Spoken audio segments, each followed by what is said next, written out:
सानदोंमोन हिनजावा गोसथोनाया बेजों थाङोब्ला सुख शान्ति मोनजागोन, बेजों थाङोब्ला जेनिबो आंखाल जानाय नङा, अभाब जानाय नङा।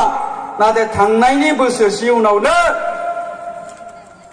मबाइलखौबो फानबाय, बाइकखौबो फानबाय, दुर्गा फुजा फैबाय, हिनजावा बुंबाय दख'ना गोदान नांगौ आंनो 5,000नि।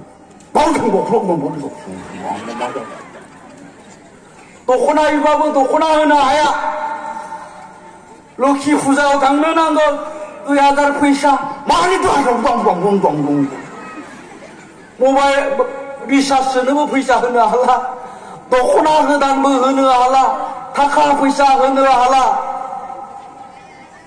दा मबाइल रिसार्जबो सोना होनो हालाबा मा जाबाय, बै गामि खर'नि माबाया लावदुमा एसे रायलायग्रा जाबाय।